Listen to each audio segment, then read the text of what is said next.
Welcome to Bankless, where we explore the frontier of internet money and internet finance. And today, on this episode of our Zuzalu series, we are exploring some new frontiers and new technologies, all of which are poised to completely revolutionize the world and change everything about the operating system that society is currently running. Today, we are exploring the frontier of life. Does it have to end? Is there a technical reason as to why we can't live forever? And if we do figure out how to live forever, should we? What does living forever even mean? How does that look? What kind of ethical considerations are there? The longevity discussion was front and center at Zuzalu. There's a DAO called Vita DAO, which is a community-owned collective dedicated to funding and advancing longevity science that organized an entire weeks-long worth of talks and panels and workshops, which included speakers like Aubrey de Grey, who's like the Vitalik of longevity research. The conversation of longevity definitely evokes some natural reflexes in people, but in different directions. Some people get triggered by the thought of the pursuit of longevity, where the idea of living forever just seems unnatural and offensive to some, and they immediately reject the idea outright. Some argue that it's immoral, others argue that it's impossible, and everyone seems to have an opinion on longevity like immediately. One thing I noticed at Zuzalu is that there are different tribes that emerge out of the health and longevity space. There is the health and wellness group, which would be characterized as the morning exercisers, the cold plungers, those who refrained from drugs or alcohol, who did the occasional fast, and overall attempted to live as healthy of a life as possible in the 2 months that we had at Zuzalu. And then there's the longevity tribe, who are closer to like crypto nerds, who really like geek out on research and science. And they're all in the pursuit of the longevity pill, the silver bullet intervention that humans need so that we can live forever, the science-y research innovation side of things. And interestingly, these two groups were like really far apart. The overlap between the health and wellness group and the longevity group was not that great. And as a member of the health and wellness tribe, we often joked that the longevity tribe are just taking the gambit of ignoring health and wellness in the pursuit of trying to find the silver bullet while living a fun and more unrestricted life along the way. Anyways, one important note about the pursuit of longevity is that there are two conversations here. One is slowing down aging, and the second is accelerating rejuvenation. The deceleration of aging can buy us time, and there's a lot of effort and research going into this, and it's pretty simple. Exercise, good food, sunlight, friends and family, not looking at screens, etc. But the magic really happens with the acceleration of rejuvenation. This is longevity. This is the secret sauce that's going to get us from living to 150 years to 1,500 years or longer. And if the idea of living beyond 200 years just makes you feel icky, I get it. It's a weird thing to wrap your head around.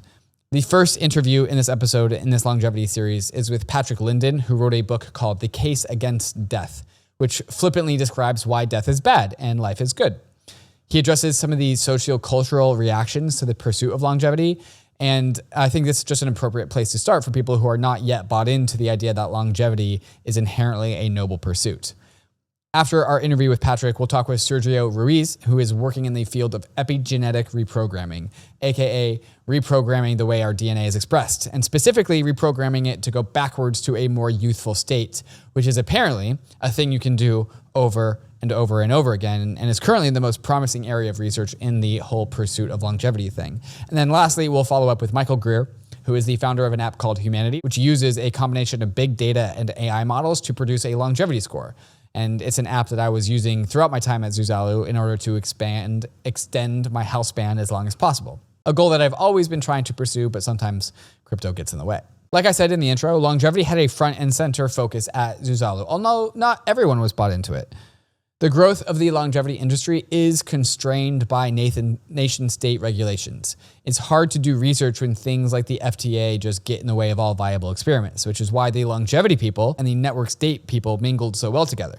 The network state people want to provide the longevity people a place to do legal longevity research. I understand that the idea of human experiments in the pursuit of living forever is kind of a bad look. But first, it's not as bad as it sounds. It's not this like weird, mad scientist experiments playing around with human DNA. It's just that the FDA has set such an immensely high bar that most human studies just can't get over it. Additionally, the downstream effects of discovering new treatments and interventions are immense. Part of the pursuit of longevity naturally comes with the elimination of many, many diseases that both kill millions and cost trillions. The successful pursuit of longevity can free up an entire healthcare industry of ineffective practices and expensive interventions, and unlock trillions upon trillions of yearly GDP, all while massively reducing suffering along the way. So even if the thought of living forever does make you feel icky, the second order effects of finding ways to be healthier for longer will unlock so many new doors for so many new humans. So that is my preamble for this longevity conversation. I think y'all are going to learn quite a lot.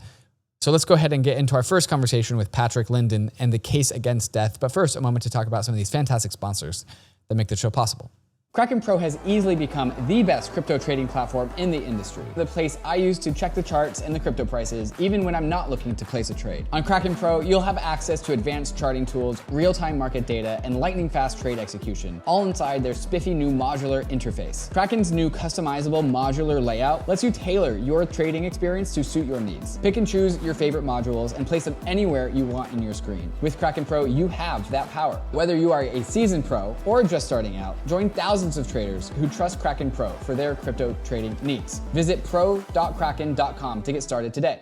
Are you a MetaMask user? Well, you're listening to Bankless, so of course you are. The wallet you know and love just got a whole lot better. MetaMask Portfolio is the ultimate one-stop shop for all of your crypto needs. It gives you a holistic view of your crypto portfolio across multiple chains and multiple addresses all at once. You can easily view and manage all your coins, tokens, and NFTs in one convenient place just by connecting your wallet. MetaMask Portfolio goes beyond just viewing your portfolio though. Inside the portfolio, you can do all the incredible money verbs that make DeFi so powerful. You can buy, swap, bridge, and stake your crypto assets with ease. It's like having a powerful battle station for all your DeFi moves right at your fingertips. So if you're looking to do more in Web3 your way, MetaMask Portfolio is the answer. I already know that you have a MetaMask wallet, so go check out your MetaMask Portfolio. Learn more at metamask.io/portfolio. Bankless Nation, we are once again at Zuzalu, and I'm here with Patrick Linden. And Patrick Linden has a hot take for the world. Patrick, what's your hot take? It's very simple. That life is good and death is bad. And how dare you? Well, we should do all we can to avoid death, basically, is my idea. Why have you gotten, and the story here is that explaining this, that death is bad, there's more to this story, but society pushes back on this frequently. So maybe we can unpack this a little bit more. Like, why is this a hot take, and why do you get resistance for this? Well, there are two groups of people. So one group will say, "What's your next book called? Kittens are cute, pizza is delicious." Right. That is, they take it as an obvious fact that death is bad, but not only death, but also the slow death, aging, of course, is bad, right? And then there's the other group of people who say, "You can't think like that. Death and aging is part of what it means to be human, and it's not something we should resist per se, at least not do all we can, but rather learn to accept in a kind of gracious way." Right. And they have various ways of saying that. They say that you shouldn't try to add years to your life, but you should try to add life to your years, and so on. So they will say, sure, it's okay to be interested in the quality of life that we have, but to extend it is not something we should be doing.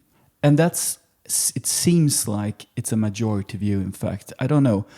Have you talked to people about this yourself? And what attitudes do you get? Yeah, I think just a lot of people aren't ready to put themselves into the mindset that the human project is one of seeking life. And that's a novel area for people to consider. And so when we say life is good, like you said, many people are like, yeah. But then when we start unpacking what that means, oh, no, life always, life forever. So when you say life is good, death is bad, is this synonymous with the pursuit of immortality? Is this kind of on the same track here? Absolutely. Yeah. Absolutely. So I don't personally think immortality is the right word, because immortality logically means that you're unable to die. And that would be a very dangerous proposition, because what could happen if you actually couldn't die? You could have an accident and be buried in a house, and then millions of years later, you find yourself buried hundreds of feet down in the soil, unable to move, perhaps in pain, but also unable to die. So we're not talking about like supernatural powers. We're not talking about supermen. We're talking about simply the lack of aging and the lack of biological processes that cause us to die.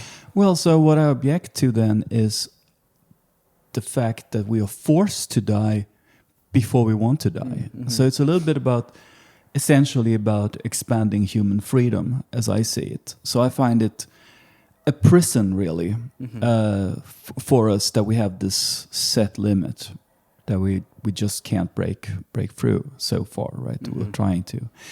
And so what I want is indefinite life extension. Mm-hmm. So there's no definite time that nature ordains you, now you die. Mm-hmm. But if you run out of interest in life or prospect in life, etc., and you think, or for some reason you're very unfortunate circumstances and so on, life can be an exit. Right. But of course, I also hope that I will never be in such sad circumstances. Mm-hmm. So in effect, I want this indefinite, completely open road. I want, and every good person, I want to have this possibility of a completely open road. You have no idea when it's going to end, but it's going to keep going as long as you want, with some luck. I mean, there are accidents out there, etc. I think it's very good when you talk about supernatural, because I think immortality in some sense belongs to the supernatural and not the natural world. I mean, even when we talk about immortal jellyfish, for example, or other immortal creatures, so-called immortal creatures, they're not immortal at all, right? They're just, you can say they're contingently immortal. That is, they're immortal as long as nobody steps on them. Right. Or, a motorboat drives through it or something like that. It will keep going because aging is not going to kill it, right? But of course, this issue is so tied up with aging, because aging is that which kills the most people, and is that which means that no matter what you do and how lucky you are, the Grim Reaper is going to get you. Right. Yeah, so I think there's two boundaries on this argument that living forever is good, that life is good. One boundary is, like we said, like, well, we always want the option to be able to die. That is an option that we would like to retain. And so we don't want the curse of watching the machinations of the universe pass by us for thousands and thousands of years while we watch our families and loved ones come and go, and we are just this being that exists in this space-time continuum at some unknown, where time just becomes weird. Like, we don't want that. That's not what we want. Similarly, with the one that we haven't talked about yet, and I can't remember the name of this, like, I think Greek fable or something, but this one man goes up to a god and asks for the ability to live forever, and he's granted that wish. Yeah. But what he forgets to ask for as well is for health. And so he does live forever, but he continues to age, and he slowly gets more feeble, and like, just, I don't know the full story, but turns to dust.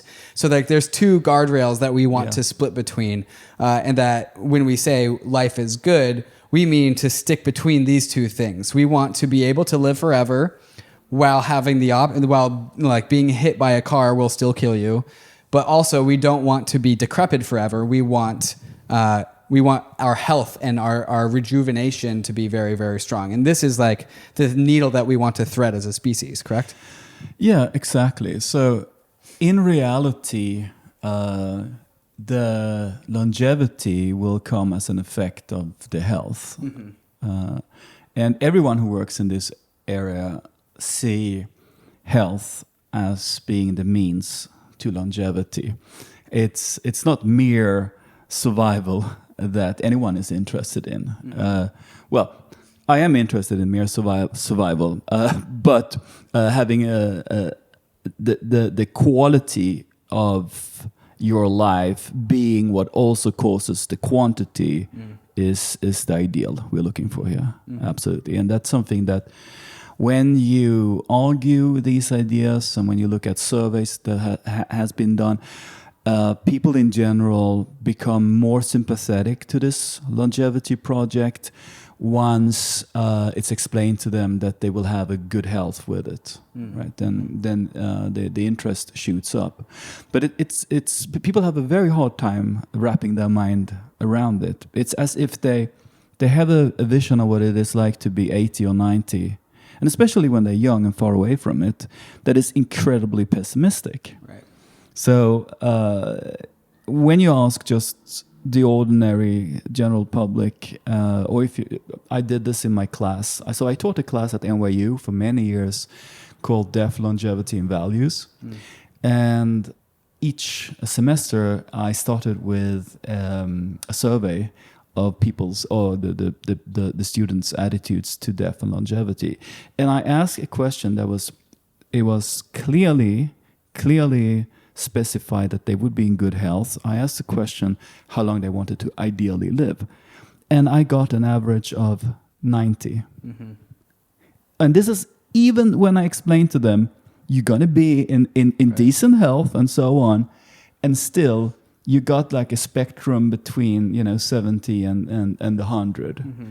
After 100, it's as if they could not fathom the idea that you could be 100 plus and still in good health. Right. Of course, now we see it's one of the biggest growing demographics in this world, the fastest growing demographic. It's a tiny demographic, but it's fast. It's growing very rapidly now, the 100 plus, right, and the 90 plus, and the 80 plus, right? What would your answer be? Well, my answer is I can't give a number. It would be ridiculous to give a number. I don't know what my life is going to be when I'm 200 or 1,000 or 5,000. If I say 200 would be enough, what happens on my 200th birthday? I'm sure I have tennis scheduled for next week. I'm sure I have some book I haven't finished or project I haven't done, or I may just want to say, well, it would be terrible for me not to be able to just watch the sky. Right. I think people are. I think the mindset that we would have would obviously adapt itself, and I'm talking here about longevity through science, through health, right? Which means that it's not something where you would be the only one in this situation, right, but you would have many people choosing to live 200 or 1,000 or 5,000 years, right? And none of them, I think, have a good reason to say, we're completely arbitrary to sit and guess in 2023, to guess that I'd rather be dead the day after my 200th birthday. Right. It's ridiculous. So it just shows you the immaturity of this subject matter in the public discussion, that even the most basic fallacies when it comes to thinking of that are underexplored. And so that's why I wrote my book, The Case Against Death, in order to expose all the fallacious reasoning around this topic that is just so underdeveloped. Right. Yeah, so I think people, when they wake up every single morning, they don't really ask themselves this, but like if for the thought experiment, you can wake up in the morning and be like, do you want to die today? And the answer is probably going to be no. And then you can ask yourself again that same question the next day, and the answer is going to be no. And what you're saying is like, well, you can repeat that process up until you're 90, and then you're going to wake up at 90 with this all of this health span technology and all of this longevity technology and all of this improved health environment that we can create from ourselves, that technology is going to create for ourselves. And at 90, you're going to wake up and be like, no, I'm ready to go to 91 plus 1 day. Yeah. And so it's not really about, I think when you ask the question of like, to what age do you want to live to, people are assuming this like decay function in their life. That is a fallacy, that you're saying like, don't assume the decay function. Exactly. We're trying to eliminate the decay function. Yeah. And so estimate your lifespan once we eliminate this decay function. Exactly. But even when you explicitly postulate that we're not going to have, as you put it, the decay function, people still say, 90. 90, right? Yeah. Well, because they're stuck in that mindset, right? It's like Stockholm syndrome. They're like stuck in this world where like, we live to 100, and then it's it. Yeah. It's interesting when you say Stockholm syndrome. So if not all listeners are aware what that is, it's basically, well, it comes from a kidnapping case in Stockholm, in Sweden, actually. And it was the kidnap victim started identifying with her captors. Right. And so the idea here is that we are captive to aging and death.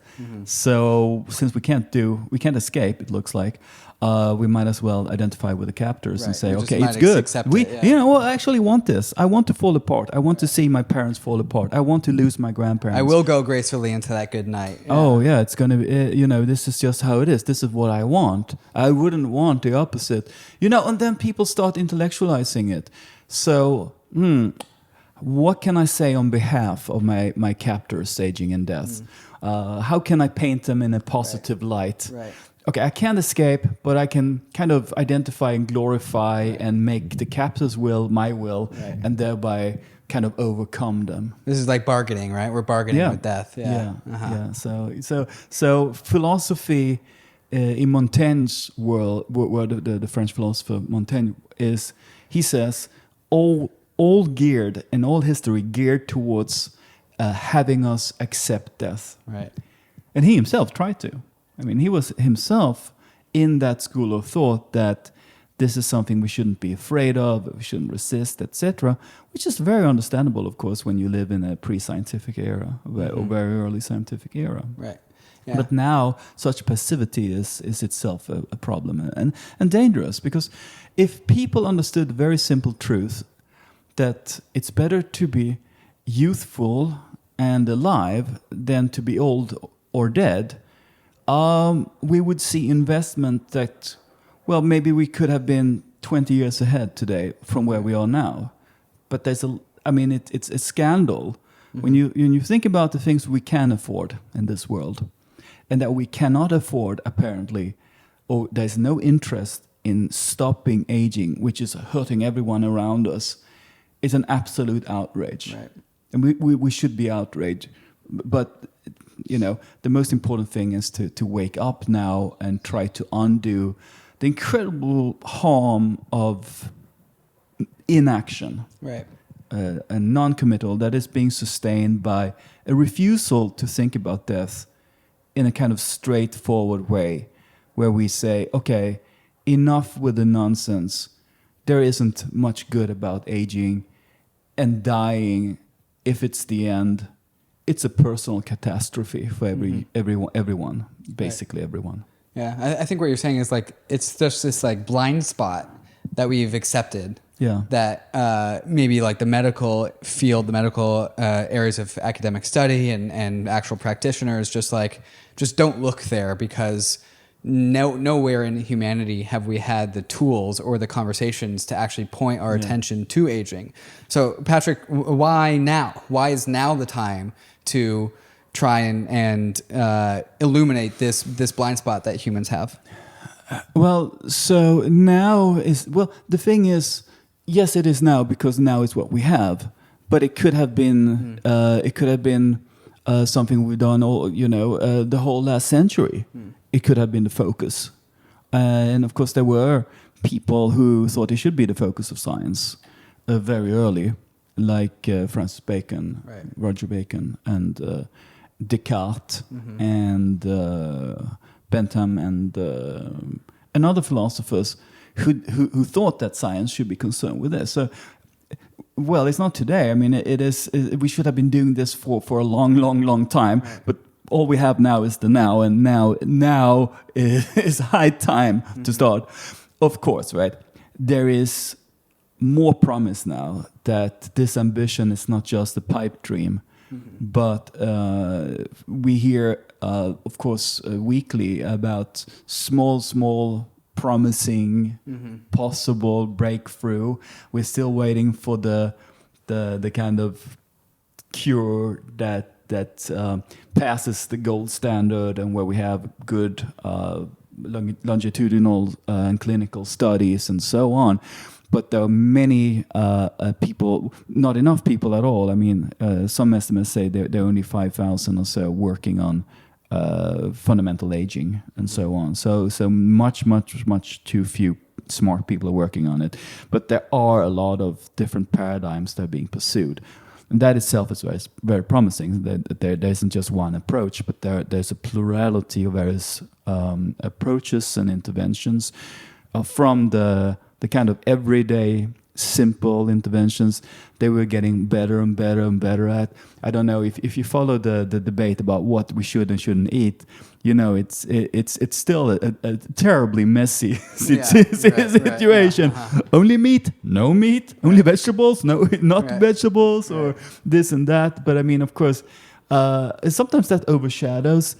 There is a lot of consensus as well that you should avoid eating too much sugar. Right. You should get your exercise. You shouldn't smoke. Right. You shouldn't drink. Maybe not at all, or a little bit you can drink, right?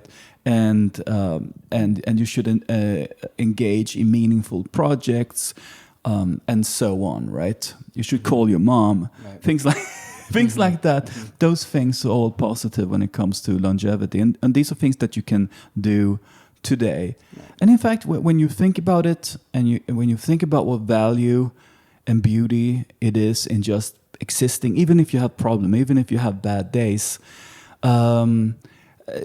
it might make you want to think, well, let me be serious about my health, and let's do this while we're waiting for the miracle drugs. Mm-hmm. So in some sense, we can take action today because the longer we can keep us with this kind of low-tech interventions, we can keep us alive till the big breakthroughs will come. Right. I think it is worth noting that a lot of the world of the health industry, the health academia, health research, health practitioners, the hospital system, like if you ask a cancer researcher what they're doing, they're saying, "Oh, I'm trying to cure cancer." If you ask some like infectious disease researcher, they say, "Oh, I'm trying to cure infectious disease." Some metabolic disease practitioner, what are they doing? They're trying to cure metabolic disease. And so as a whole, we're all approaching these more surgical parts of health interventions. But if you really zoom out and look at the healthcare system as a whole, each one of those systems is trying to create health and prevent death. And so the idea of the health industry is a longevity industry. It is a longevity pursuit. It's just people inside of this system it's like the elephant, the people feeling the elephant metaphor. It's like the cancer people are just feeling one leg, and they say, "Oh, like how do I help health? I prevent cancer." But if you look at the elephant as a whole, what health and the medical industry is trying to do is preventing death. But no one really seems to be able to zoom out and understand like what this thing is from the big picture. But that makes me hopeful that society is on a cusp of like a phase change, where once this narrative, once this story breaks out, and once people realize it, and once this gets spread through the culture, through the internet, through memes, through propagation, through podcasts like this, I'm actually hopeful that there can be a pretty rapid phase change of people understanding like, oh, pursuit of health is pursuit of contingent immortality. Do you see, are you that hopeful as well? Because I am that hopeful. Are you hopeful? Yeah, I'm very hopeful. And I think that the practice, the science, the advent of medicine that actually works on aging, an intervention that works on aging, together with the ideological change, they will feed each other. So the more hope that's rationally based that people can prolong their youth, the more positive they're going to be. Right. And this is what surveys show as well. In fact, just knowing about the various projects of extending life makes people more positive to it. Right. Simple exposure to it. And the way you describe the healthcare system, too much of it is sick care, really. Right. Too much of it is not preventative medicine. And that's an incredibly waste of money. So of course, because you're extending the worst parts of your life. Yeah, exactly. It's a terrible waste of money, and it's a terrible wasted opportunity to relieve suffering. So there needs to be a kind of mindset change here. Right. And the in terms of dollars spent Yeah. versus suffering reduced Yeah. is the worst allocation of resources that we have, because it actually probably net increases human suffering. Yeah, it's terrible. I mean, of course, it's great when you have something that can manage a disease or patch it up, or even cure it. It's fantastic, but it's much better to have us not get sick in the first place, right. and it should be obvious. And in fact, I like what you said before when you described this kind of old mindset, that in fact they see a contradiction where there is no contradiction. If you talk to people about this, even in the health profession or even in the science, many will have a kind of reaction when you put it in terms of longevity, when in fact, if they succeed, it's right. exactly longevity. Right. I mean, they're going to get that as a side effect, and we want to get it as a side effect from addressing the root causes of aging. Of course, when we look at potential upsides or potential breakthroughs, they must come from addressing aging, the mechanisms, the various many mechanisms of aging. We don't have to understand them to be able to successfully do something about them, fortunately, because it's very complicated. But that's why, because we get cancer, we get diabetes, we get Alzheimer's because we age. Mm-hmm. So what was the average age of people dying from COVID? It was 80, around 80, right? Mm-hmm. How many people died from COVID under 65? 11%, right? Mm-hmm. So I want to say, look, what's going on here is people are also dying from aging. Right. They're not just dying from COVID, right? Most of them. They're also dying from aging. That undermines their immune system, etc., enfeebles them in various ways. And so you can just see what a more youthful population, how much more resistant they would be to a virus like this, etc. You can, I mean, the potential of saving money here that can then be used even to address particular illnesses, etc., is enormous. So I don't know if you saw David Sinclair's article last year. So he wrote an article with two economists published in Nature, where he calculated how much in the world money would be saved by retarding aging, that is prolonging youth 1 year. And it was 38 trillion. One year of more healthy people saves us $38 trillion. Yeah, it's worth $38 trillion. 1 year, 1 year. So, this is where progress can be made, and even if you can't make people see that it's good for them to live longer, which is absurd that you can't make people see that. But even if you can't, you can say, look, this is how much suffering we're avoiding. Mm-hmm. Right. Because no one likes cancer, right? Aging causes cancer, you could say, or it is, makes it much more likely that you get cancer, at least. Yeah. So fixing aging is fixing cancer, etc., etc., etc. So I think step by step, it will dawn on people, this project makes sense. Sure. Yeah, financially and economically, it makes sense. And because keeping somebody alive at like 90, 95, 100 years old is the most costly and precarious time in their life to keep them alive, because when they're dying of cancer at 90, atherosclerosis or dementia or Alzheimer's is not far behind them. And so that's why you say they're dying of aging. Even though it's cancer, it's really aging, because there's 3 other things they're going to die from in the next 5 years. And so keeping someone alive at that age is the most expensive, and also the time in their life in which they are suffering the most. And so I think the financial and economic argument is to take all of that capital that we expend trying to prevent people from dying when they are 90, push that forward and apply that capital when they are 30, 40, and 50 to increase their health span and their longevity interventions then. And so that the ROI on that dollars is just a 10 to 1 order of magnitude increase because it's easier to manage at that point in time. And then people actually can effectively live longer while they are not suffering, while they are not in the worst part of their life in a hospital bed dying of 13 different things. I'm assuming this is like a good summary of the financial and economic argument. Absolutely, and there are more dimensions to it, because it's also the fact that when people are youthful, they can work. So you also get taxes from healthy people. Yeah. Because it's we see in France now they're trying to increase the pension age and so on. That's today necessary, most likely, but it's something that can be a good thing. People keep healthy if they work. They can go down. They don't have to work full time, etc. It's actually good for people to work a bit longer. And the time we have after we retire is just so much longer today that it's not a cheat, really. Right. It's a necessity. But it's so I'm not defending exactly how Macron went about this at all, right? It should be subtle. You should have people who work hard with their bodies, physical work, etc. That's a different story, right? So you have to do this in an intelligent way.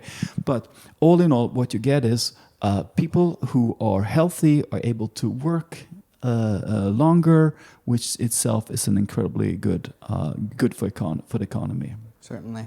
Patrick, you've written a book. Yeah. Yeah. What is that book called? It's called The Case Against Death. So that pretty much explains it. And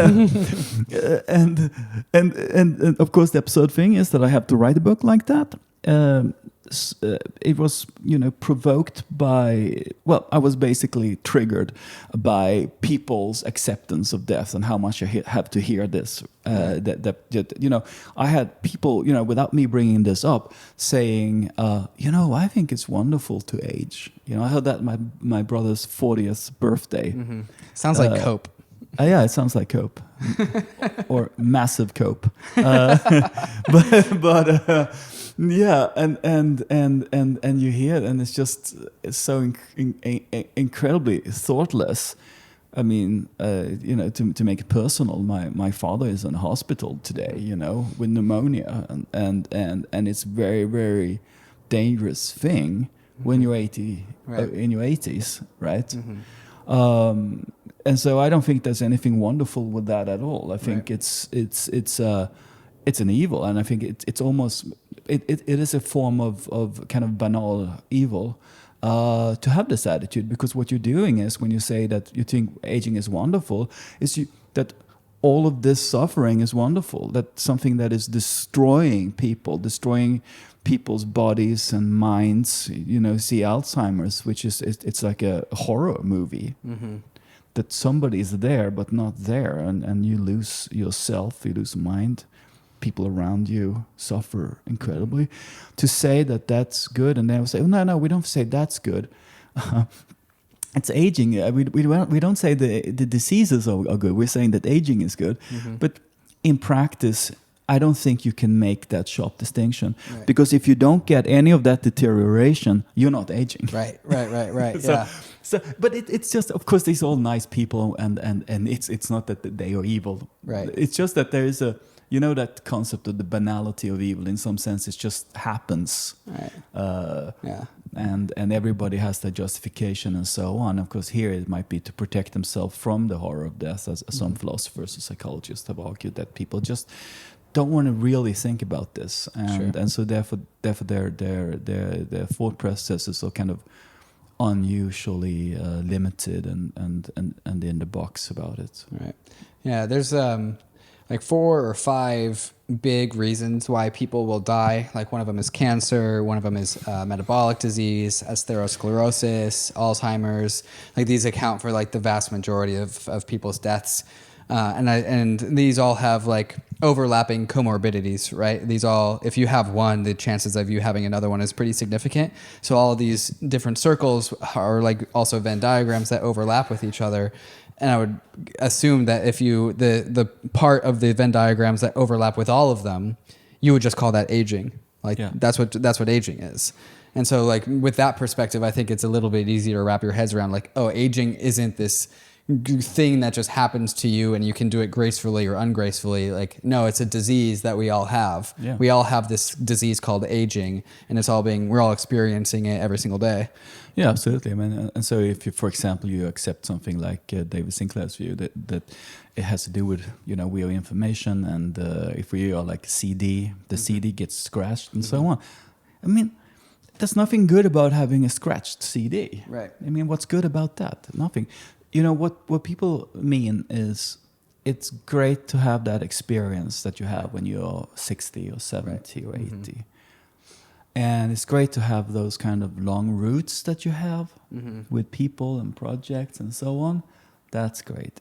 Because it's paradoxically not. It's not like people get less happy when they're old. If they are somewhat lucky with their health, they can have their happiest years despite everything. Right. But I think that's what you have to say, despite everything. Because how happy would they be if they had all those good things, the experience, the network, the roots, etc., the knowledge, but also good, youthful health? Right. We haven't seen that, but I mean, what we have seen is that older people who also have their health are doing comparably better than those who don't. So those who have aged less, because aging is something that happens to a small degree on an individual level, that we age differently at different speeds somewhat, and of course has to do with lifestyle choices and luck. Patrick, for all the listeners out there that are piqued and curious as to what to do next, what to read next, where to go next, what advice do you have for them? Well, my book is very good. I'm surprised that you would answer this. The Case Against Death is it's very good because I go through all of the arguments that people use to justify death. And I trace these arguments back to their roots, philosophical roots. So I talk about ancient philosophy and psychology and things like that, right? And myths, because it's like we constructed this. I call it the wise view, that it's a view that accepting aging and death is a sign that you're somebody who's wise, right? And there's a long tradition of course, people who were wise, like Socrates and Plato and the Stoics and the Epicureans and a lot of these schools who all teach the same. You know, that this is something that is best accepted and not feared and so on. So okay, so that's where that's one place. There are other places, of course. They can read Sinclair's great book about why we age and why we don't have to age, if they want to get into the more science bit. And if they want to get in to do something practical about it, well, they can contact me, or there's an organization called Vita DAO, and Vita DAO will then be able to connect you and make it so that you can actually do something in this issue, no matter what your kind of background is. It can be from science, but it can also be from finance, or if you're a humanist. So, Patrick, thank you so much for helping us tell this story and showing us the top of what seems to be a very cool and interesting rabbit hole. And so thank you for helping us explore that today. Thank you very much. Thank you. Cheers.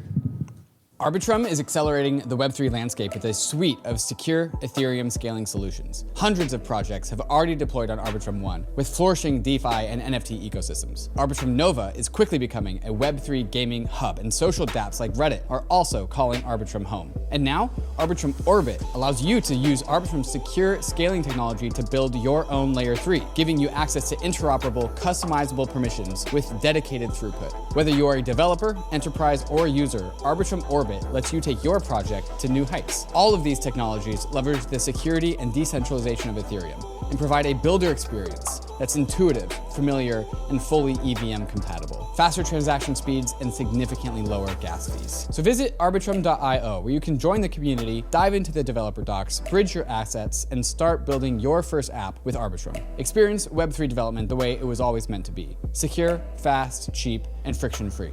Mantle, formerly known as BitDAO, is the first DAO-led Web3 ecosystem, all built on top of Mantle's first core product, the Mantle Network, a brand new high-performance Ethereum Layer 2 built using the OP stack, but uses EigenLayer's data availability solution instead of the expensive Ethereum Layer 1. Not only does this reduce Mantle Network's gas fees by 80%, but it also reduces gas fee volatility, providing a more stable foundation for Mantle's applications. The Mantle Treasury is one of the biggest DAO-owned treasuries, which is seeding an ecosystem of projects from all around the Web3 space for Mantle. Mantle already has sub-communities from around Web3 onboarded, like Game7 for Web3 gaming, and Bybit for TVL and liquidity and on-ramps. So if you want to build on the Mantle network, Mantle is offering a grants program that provides milestone-based funding to promising projects that help expand, secure, and decentralize Mantle. If you want to get started working with the first DAO-led Layer 2 ecosystem, check out Mantle at mantle.xyz and follow them on Twitter at 0xmantle. All right, Bankless Nation, we are here at the Zuzalu network state, and I'm here with Sergio Ruiz, who's going to help guide us down the path of longevity, which before we hit record, I realized has an interesting intersection with some of the events that happened in the 2021 bull market, but we'll get to that. Sergio, welcome to the show. Thank you so much for having me. So one of the very, very important topics at Zuzalu is longevity. And this is a topic that I know Vitalik is intimately interested in, and I've had my own small history with it. But for a lot of our listeners, that longevity is a new subject for them. Maybe we can just start with the basics, and I think that really starts with the conversation of aging. I think we all know what aging is. We get older, and it looks like we get older, and our bones don't work as well. But maybe you can help define it from a more technical perspective. What is aging? Sure. So aging itself is the tendency for our bodies at all levels, from a cellular level to a tissue level, an organ level, a systemic level, or a systems level, to head towards atrophy and degradation.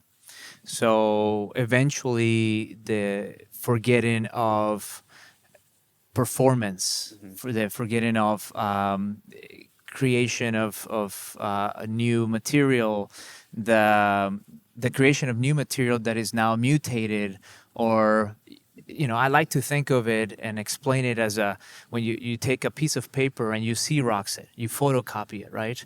You start with a very high resolution, but by the time you make the 1,000th copy, you end up with a blank piece of paper. You lose information. You lose resolution. That's really ultimately what aging is. As you go across time and space, you lose information. Your body doesn't read information as well, and that's what ends up ultimately, contributing to us losing our eyesight, our hearing, our abilities to jump, to even enjoy life. Some mental problems actually develop as well. So it's that whole tendency towards degradation. Yeah, and the idea of slowing aging or preventing aging, I think, is a pretty common sense practice. As in, you eat good food, you exercise, you don't drink alcohol. And I think this is all things that people, most people know intuitively at this point. But that's also not necessarily the conversation of longevity, because longevity is not just about slowing the aging process. It's about something that's altogether different. Can you talk about that different perspective that longevity has? Sure. I mean, longevity means a lot of things to a lot of people. It's actually a term that has been used and abused quite a bit. For me, longevity is the combination of healthspan and lifespan. Whatever intervention, whatever kind of endeavor, project, therapy, drug helps you not just live longer, but in a healthier way.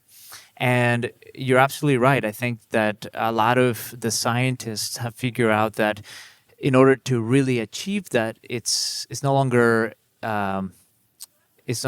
okay to just kind of delay the onset of aging, but now to start looking at reversal techniques. And thankfully, science have gotten sophisticated enough to understand all the characteristics the majority of the characteristics of aging is not good to be absolute in science, right? Because then science humbles you and teaches you something new, which is the beautiful thing about engaging in any scientific endeavor. But yeah, there are actual processes that allow you to take a cell, for example, and turn it into a younger version of itself. One of them, just as an example, is the Nobel Prize winning breakthrough by Dr. Yamanaka, where with a set of instructions or mRNA factors, they were able to take an adult aged cell and bring it all the way back into an embryonic stage, right? So that in itself just shows that there is such a thing as age reversal. The issue there, and why that in itself is not a longevity centric intervention, is that in the whole process of reversing the age, the cell also forgets what it's meant to do. So if you do that in a skin cell, it goes all the way back to an embryonic stage and it forgets to be a skin cell. It no longer performs the functions of a skin cell, like generating elastins and collagen, et cetera, et cetera. So I often liken it to, let's say you're in your 60s and you are a successful professional, right? And now somebody snaps their fingers and you're back to being a 1 week old baby. Not only do you forget, or you rejuvenated, but there's a problem there. You forgot that you were a successful professional. You forgot everything you learned in high school, in college, in university. So the longevity intervention that now we're focusing on in the longevity field today is called epigenetic reprogramming, which is the decoupling of identity loss with rejuvenation enhancement. So there's now different companies that are looking to bring back, in that example, an aged skin cell to a younger version of itself. So in the example of the 80-year-old, you take the 80-year-old and you bring him back to being 20, 21, right? What we believe is the most optimal youthful age. And that skin cell still remembers to be a skin cell, except it now performs like it used to when it was young. One of the companies that is at the forefront of that is Term Biotechnologies out of Stanford Lab in Mountain View, California. Okay, so maybe you can just help give us the lay of the land of longevity tech and longevity startups, right? Because from my knowledge that I've been able to gather here, the idea of like a longevity community and research efforts very young. It's maybe only a couple decades. So now that we are in the era of 2023, can you kind of place us in history? I know there's a long future of longevity ahead of us. Where are we in the world of longevity research and product and all of this? Like, where are we in history? So longevity research is very mature, right? In 2000, just to give you a kind of a chronological or to center us in a chronological spectrum, early 2000, it was immoral to study aging. 2005, the Methuselah Mouse Prize for extending the lifespan of a mouse was very successful in showing the scientific community that if you could do it in a mouse, then you could certainly do it in a human, because the mouse has always been this kind of like gateway into what works in a human, at least from a regulatory perspective. So a lot of really good science has happened since. People have had permission to believe that they can not just delay aging, but reverse aging. There's aging institutes all over the world. There are a lot of really good nonprofit and academic institutions, the best ones in the world, that are now, they have an arm. So about 2014, 2015, all of this researched technologies and all of these interventions started becoming a little bit more mature, so that you could start creating companies around it.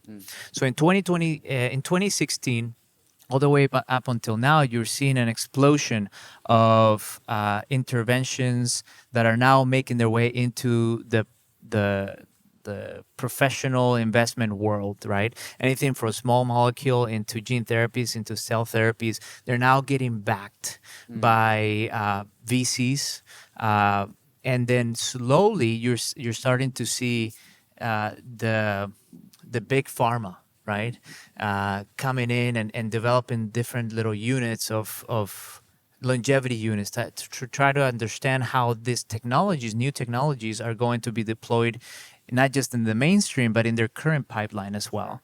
So there's a lot of interest because, longevity is trying to do this moonshot thing, and they're actually generating platforms that are useful even for non-longevity applications. We have several of our companies that in trying to address aging, their cancer becomes almost like a very simple thing to do. And that's how, in the current landscape, to answer your question, is a lot of these longevity companies are integrating currently into the regulatory environment and to the current investment environment by deploying solutions to things that people understand already, like cancer, like Alzheimer's, like osteoarthritis and heart disease, things like that. Yeah, so it's not just operating inside of its own vertical, its own silo. It's being able to find ways. It's probably helpful just to have that integrated with pre-existing companies and pre-existing domains of knowledge. But just to really make sure I understand the answer, it sounds like actual applications, actual interventions are already known, and are known science, and we know how to do them. And now we're at the point of VC investment going into these systems to try and scale them out to make them ready for consumers. Is that where we are? I would say not only that, we're at the point where professional big funds beyond VCs even, these are $50 to $150 million check writers and above, are bringing in money so that these technologies can go in human, which is, to me, having been in longevity for 12 years, is the holy grail. Is where's the product? People have been talking about longevity for a long time, but still today, the best thing I could do is eat well and exercise, and maybe take rapamycin and metformin. But I want next generation products, and this is what a lot of these companies are now creating and focusing on, is taking all this next gen intervention into the clinic, into humans, and that in itself is going to allow the longevity space to just flourish tremendously. Yeah, sure. Let's try to make longevity a little bit more real for the listeners and also for myself. We talked about the idea of epigenetic reprogramming that allows us to shave off the years, and sounds like shave off specific amounts of years going back to a specific time. And we just are talking about that in the concept of a single cell. Correct. Which just means that if you can do that in a single cell, can you do that for the whole body? How does this work? Can you make it a little bit more real for listeners? Sure. So in the long run, you do want a systemic approach, right? You want to be able to go in, get some kind of injection or some kind of IV drip system that goes all over your body and starts rejuvenating across different types of cells and such. Unfortunately, that is not the best way to get to market. Sure. The best way to get to market is to pick something very simple or very needed and go after it and show the FDA and other regulatory bodies that there is rejuvenation. So a company like TurnBio has assessed two big markets to go after. One of them is dermatology. So they'll be able to go into your skin, maybe with some microneedling, with the help of dermatologists, and start rejuvenating the dermis.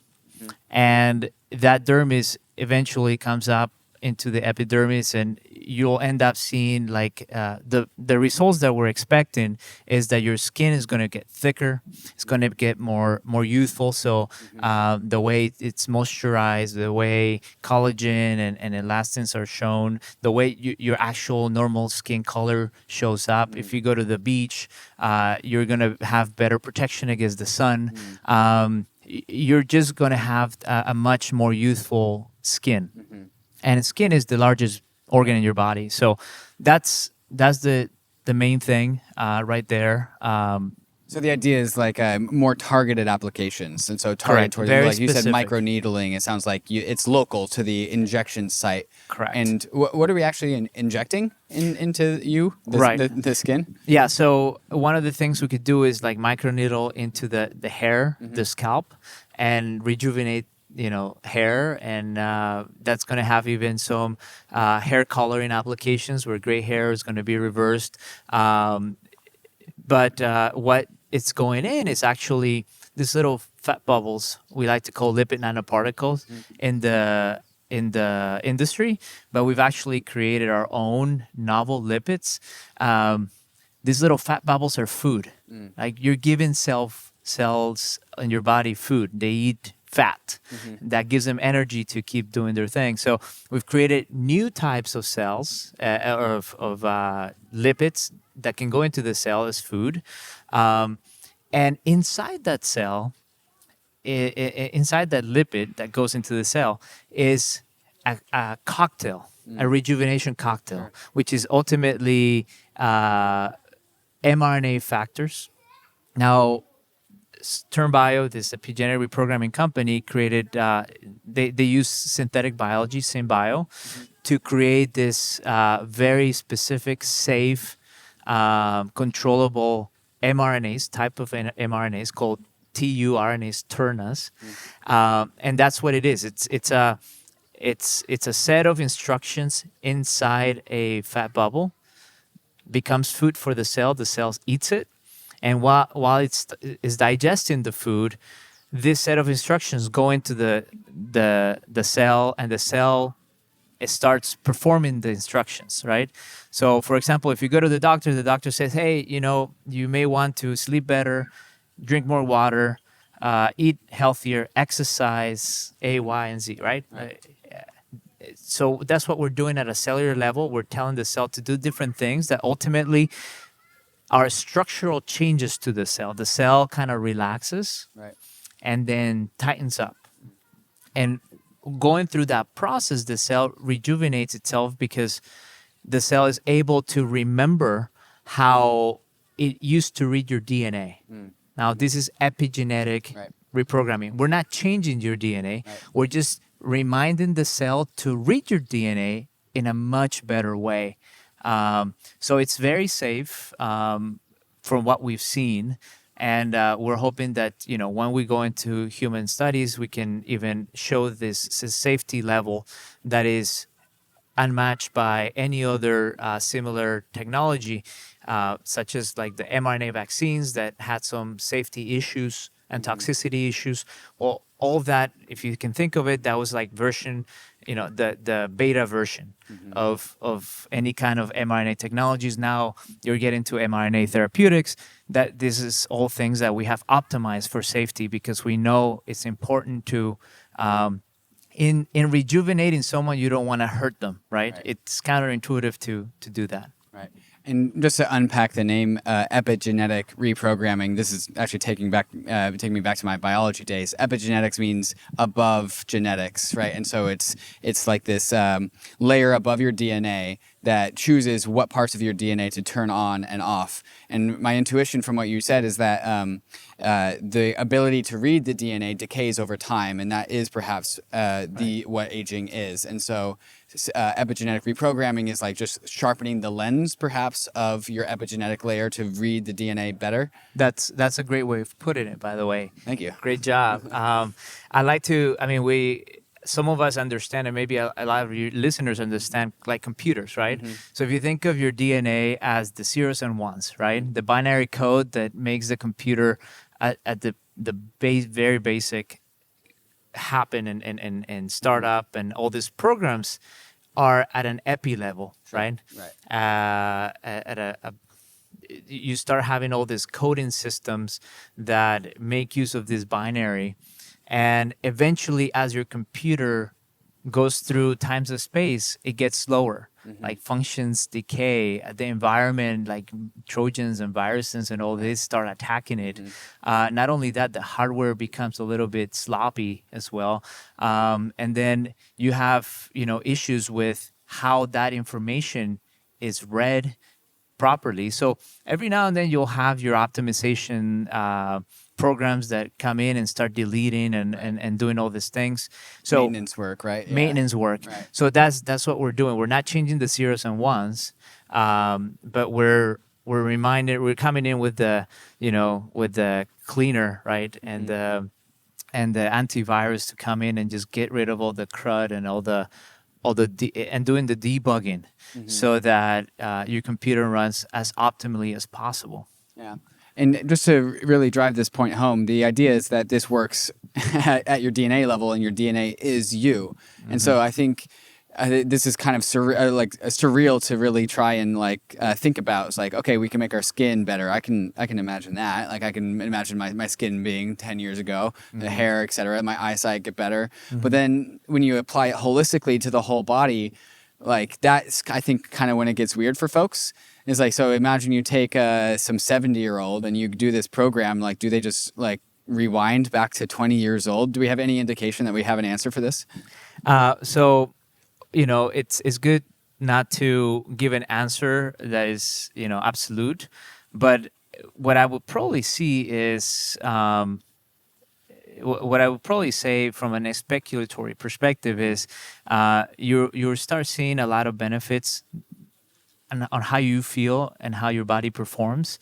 Unfortunately, most of the things that are important about aging happen internally, right? Anything from like, oh man, I used to eat a burger, and when I was young, it meant nothing to me. Right. Now that I'm old, it's like, oh my gosh, I can't use the restroom. I'm feeling foggy. Like, all that grease is just making me feel bogged down. You gotta take a nap. Oh yeah. Right. So that's what we'll probably see a lot of the rejuvenation happen internally. But what I'm most excited is, eventually we'll rejuvenate the brain. So neuroplasticity, all of a sudden you'll be able to remember things or learn new things, right? One of the things against longevity is like, oh, well, you're going to be the same person that you've always been, and then nothing's going to change. Well, no, our goal is to rejuvenate neuroplasticity. If you want to learn a new language when you're in your 90s, then do it, right? If you want to switch careers.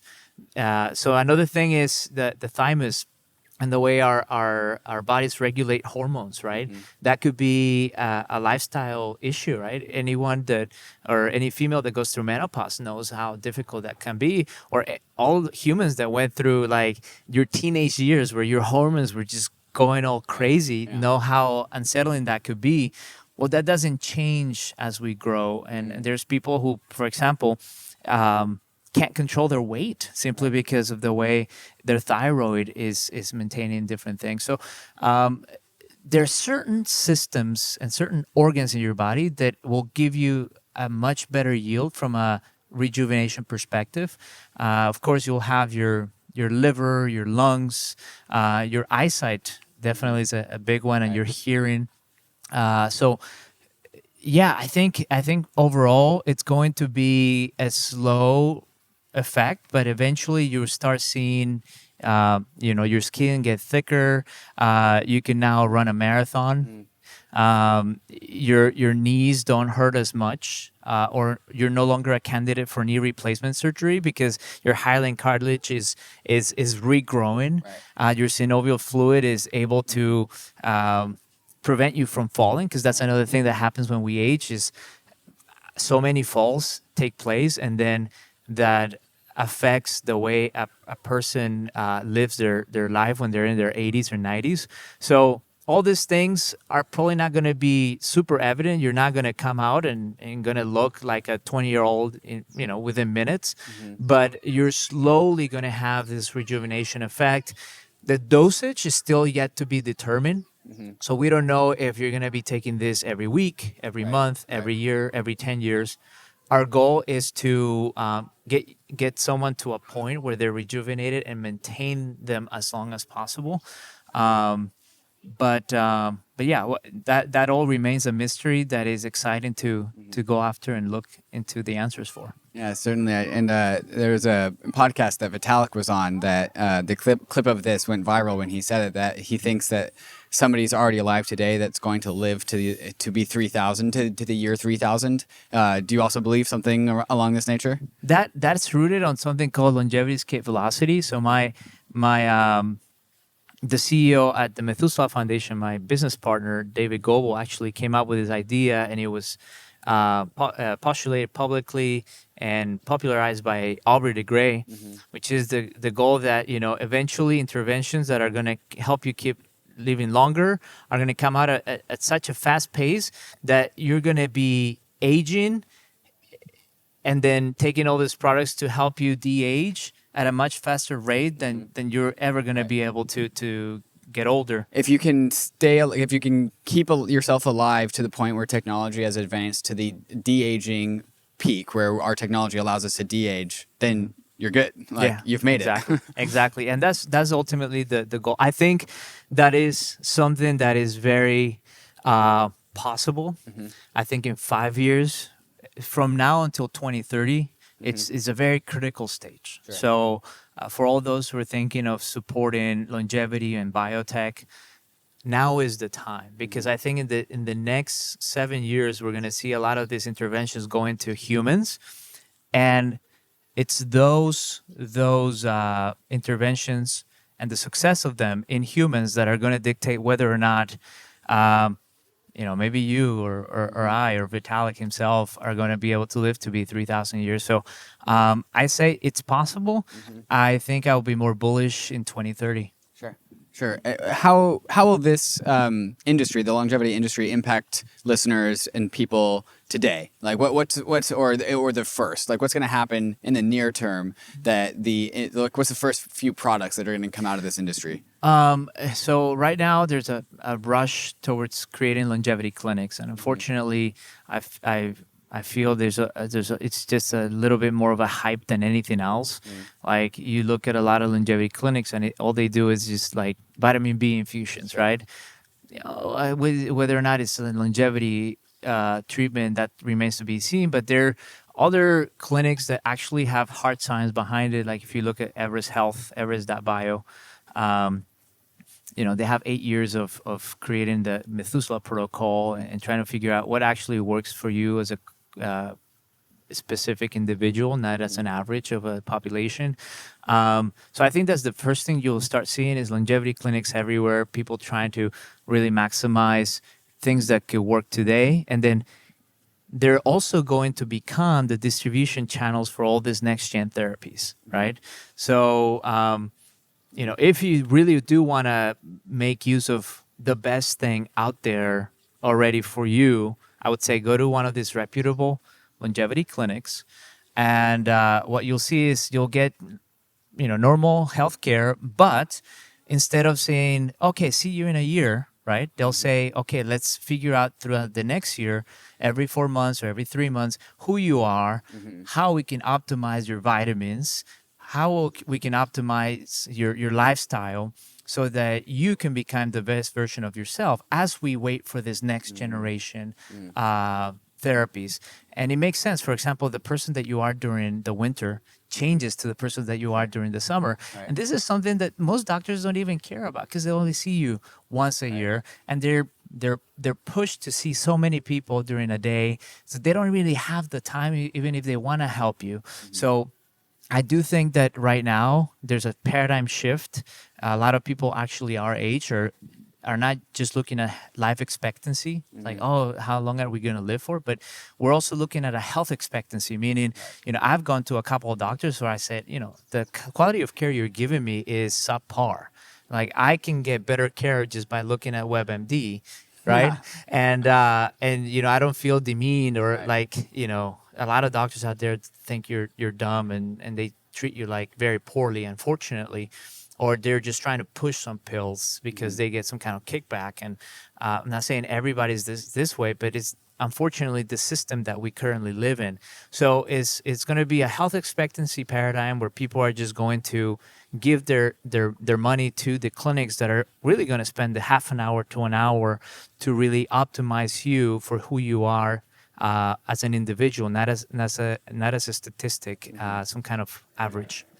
What's holding back the longevity industry? Like, what are the obstacles that longevity as an academic study or as an industry needs to get over? There's a few things that are holding back not just longevity but the next generation therapies. Very first thing I would say is delivery. There's a lot of really cool stuff that's happening at the lab level, at an academic level, that will never make it into a human, because mice are not humans, right? Actually, the predictability of whether or not something works in a human, it's not very good when you use a mouse model. Like, dogs are allergic to chocolate. What if dogs were the gating item for whether or not you and I could eat chocolate? Sure. I'd be very upset, because if, it's toxic to dogs doesn't mean it's going to be toxic to humans. And as humans, we don't really know what things didn't make it to us simply because they didn't work in a mouse. Right. So in a way, that's a kind of a species insanity to have another being be the gateway for what's good for us. So I like, for example, a new initiative called the Animal Free Precision Medicine, so AFPM.bio, that it's aiming at creating architecturally correct 3D printed human tissue that is able to be very predictive to within like 90% of whether or not it's going to help you and I, humans. So human tissue to help see whether or not humans can actually benefit from a certain type of drug. So I think changing that paradigm is important so that we don't just help longevity, but also help medicine as a whole. Number two, delivery, right? Just because something cool happens at an mRNA or DNA level doesn't mean we can put it inside your body. Your body is actually very well made to prevent any kind of foreign object from coming into your body. So it's going to be attacked, it's going to be prevented. So if there's a really cool set of mRNA instructions, we need to put them in a fat bubble that works really well. So that is a nascent technology, or it's a industry that needs to be developed significantly. I know at least 20 different longevity companies that are going to go into that roadblock as soon as they start thinking of going into humans. Right. And number three is regulation. Regulation meaning the understanding that aging is a disease. Right. And making that a well-known fact for regulators so that they can fast-track a lot of these life-saving technologies. I think it's going to be important, but we're very thankful to the FDA Modernization Act that just passed this December. I think the FDA now, by law, has to go ahead and modernize and start looking at how to put together programs like the Warp Speed program, right? That gave us the vaccine. Well, there's a way to make a drug go through the whole regulatory environment in a year, right? So I think the FDA needs to really sit down and figure out what the business model is that going to be, right? The business model up until now, worth billions of dollars, is let's take 5 to 10 years for any drug to go through, and a lot of people make a lot of money in between. But I think there's a way to make even more money by fast-tracking it, but maybe creating some kind of royalty model, Sure. maybe paying for safety, right? That could be a good thing. But those are the three big things, in my opinion. Yeah, and how would longevity, in addition to all of the awesome things that might be able to do for us on an age standpoint, just impact other areas of medicine and the healthcare system? Like, what's the conversation like there? That's a great point. I think driving costs down, I think it's important. I think there's a paper that came out explaining that $47 trillion is what humanity is going to spend by 2030 every year on taking care of an aged population. Sure. 47 trillion. I mean, if you give me $47 trillion, I could do a lot with that, right? Right. Yeah. So just from an economic perspective, and by the way, I'm an economist by training, I think not just other areas of healthcare, but just other areas of the GDP are going to be improved. And the pandemic really showed this. If you have a population that is sick, you're going to lose trillions and trillions of dollars in actual value add from society as a contribution. So Like, never mind the growth in GDP that gets from having a working population, right? Exactly. And a population that is more productive, a population that has neuroplasticity to invent more, a population that is not worried about having to work, 7 days a week, but now they've been given more time to kind of reflect about what they can do with their life. What's the best way to move things forward? How do we use our time wisely? I think it's a really good. They're good existential questions and philosophical questions that only longevity is going to enable. Sergio, maybe you could just take a moment to tell us about yourself and the companies that you're working with, and also just if listeners want to learn more, where should they go? So thanks for that. I like to help different companies create products. In the context of longevity, I've been working with TurnBio, so www.turn.bio, Lucadia Therapeutics, lucadiatx.com. Lucadia has a novel approach to solving Alzheimer's. My grandma died with Alzheimer's after fighting for 17 years, and I became indignant when I realized how much time and money had been wasted battling unsuccessfully Alzheimer's. And my grandma was not a human being halfway through the whole process, and yet society paid for her to get the best healthcare that was potentially offered to her. And I became enamored with disrupting healthcare, much like Uber disrupted transportation, Amazon the retail space, etc. This is prime for disruption, and it's going to do tremendous amount of good. So that's who I am at the core. But I've also been volunteering for a long time with foundations and nonprofits. So the Methuselah Foundation, I created an investment fund for them called the Methuselah Fund in 2016. We invested in different companies and helped them create new products and new innovations. Thankfully, none of them have fell apart, knock on wood, right? But we sold one of them that we started with $150,000. We sold it for a deal worth $400 million. It's a merger and acquisition deal with 3D Systems, and this company called Volumetric could create the technology could eventually create whole new printed organs. So if you ever need a kidney transplant and you're no longer able to be part of a transplant list because you're too old or because, whatever that may be, this company is going to be able to 3D print you an organ that is yours with your own cells. It's not going to be rejected.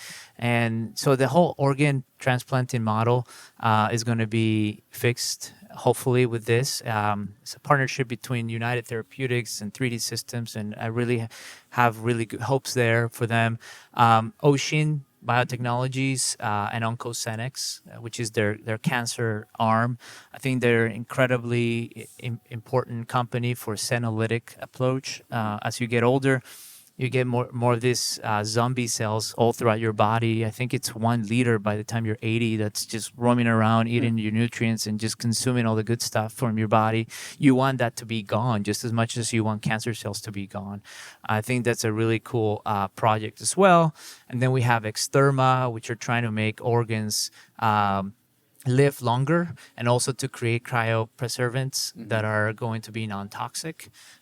Which is a huge problem today with academia. A lot of the materials that are being used are toxic. So there's potentially a case to be said that all the institutions around the world could be generating better science if they use better materials that are not toxic. VCM Biosciences as well. It's quite the list. You've got your hands everywhere. A little bit. And then also Winsantor, which is regrow your nerve endings, which is really cool for neuropathy and pain. And a couple other companies that are in stealth mode One of the fun ones is actually through the Methuselah Foundation. Vitalik donated 43% of the world supply of this fun meme token community called Dogelon Mars. Dogelon Mars, yeah, that's on the long tail of dog tokens for sure. Yeah, it's actually, I don't know if it still is, but I think it was Dogecoin, Shiba, and Dogelon Mars, which is number 3 in the world. It's incredible, fun community, and it's a really interesting story for sure. Mm-hmm. Yeah, well, thank you for guiding us through all of this crazy topics.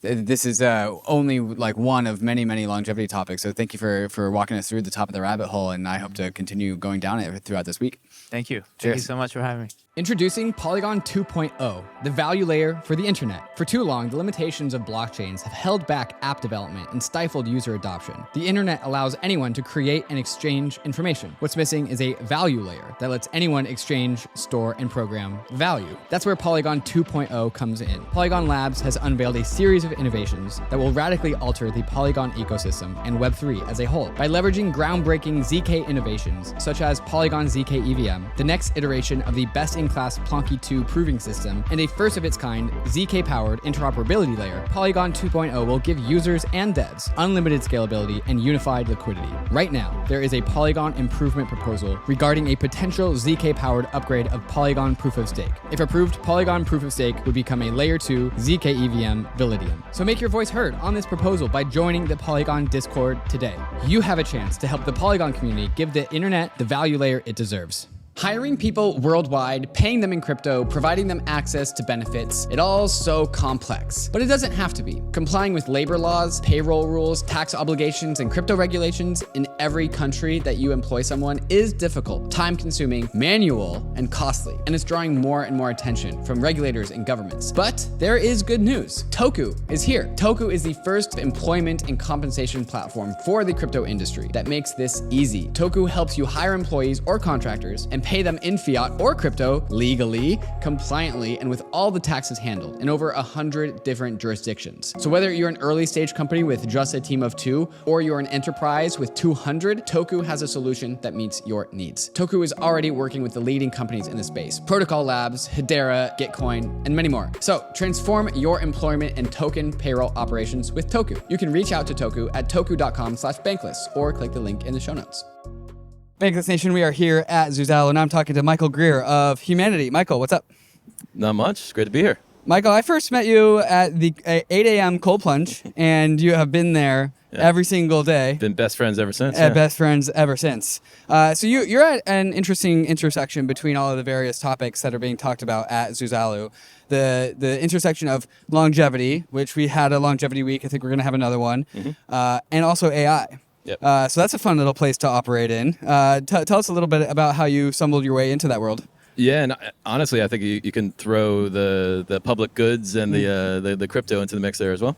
Yeah, I mean, I started with, I think a lot of people in health tech start is they have someone close to them or themselves have kind of a really tragic, health event. That kind of, you learn the cliche that if you don't have your health, you don't have anything. Right. And so I had people close to me find out really late about cancer. I think a lot of people, unfortunately, have had that experience. And that threw me for a loop because I was in my 20s. I had this big business success, this dating site that got quite large. So you're feeling like you can conquer the world, and then you can't do anything for the people sitting right next to you. And so I went down many rabbit holes, basically trying to figure out like early detection of disease, of cancer. That led me towards genetics. Because of things called liquid biopsies that are now coming to fruition, which is a great space. But when I kept on going further, I went out to the Valley. I took over operations at a consumer VPN. I started meeting people that started giving me this. It sounds like a very simple idea, but I didn't have it in my head before, which was there's something better than early detection of disease. You can actually monitor the whole body going towards higher probability of disease. Right. More susceptible. It's like one step in front of that. Yeah. Yeah. Because what the whole, I mean, we don't need to go into the whole healthcare system, but I think most people that spend a lot of time in the healthcare system call it sick care now, because we focus at that end stage where it's not too late, but it's like the person's already pretty diseased and you're trying to save them, right? And you're saving them in the most expensive part of that trajectory and also the part of the trajectory where they are suffering the most. Yeah. And so that is the part that the current institution of medicine is prolonging the most. Yeah. And it's good that they're there. The problem is not that they're giving sick care. That's great. And they do an amazing job in hospitals doing that. The problem is that we don't have a lot of emphasis on much earlier right. in that process.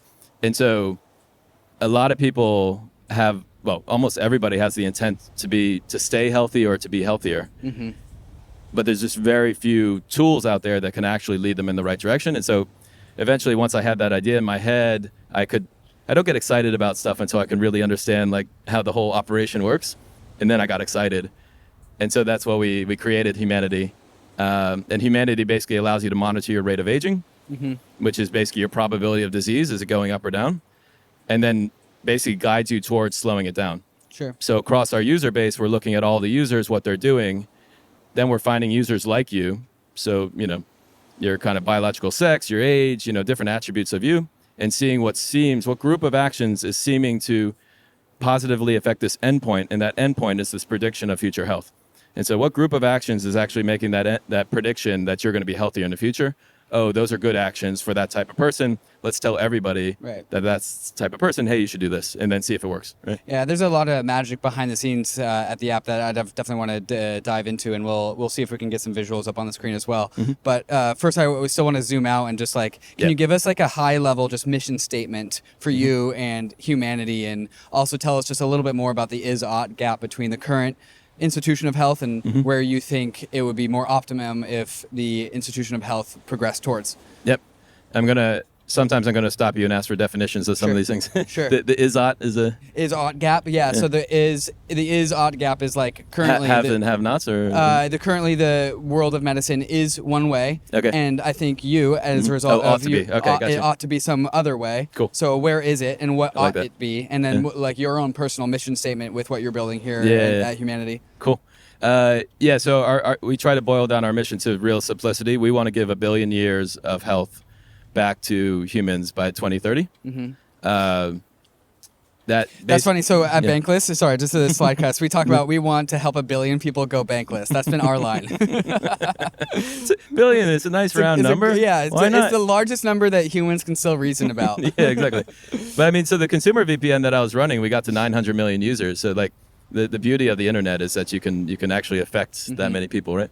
So that's the mission. We want to give back those 1 billion years. And very specifically healthy years. Right. So those fully functional or, mostly fully functional, healthy years that almost all of us enjoy living.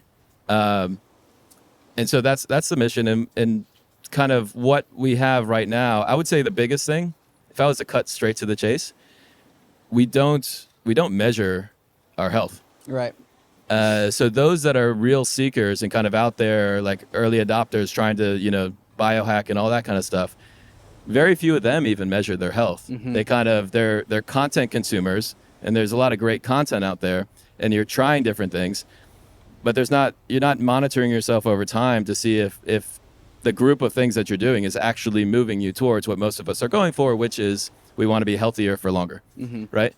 And so what the system doesn't have right now is measuring. The cool thing, though, is we've just entered maybe the last 5 years, I would say, we've entered a time where almost everybody has a device on them which can monitor their health. Right. So like our mainstay of monitoring your health as a user is your movement pattern. Right. And so if you keep your phone in your pocket or near you throughout the day, we'll be able to at least give you some prediction of your future health.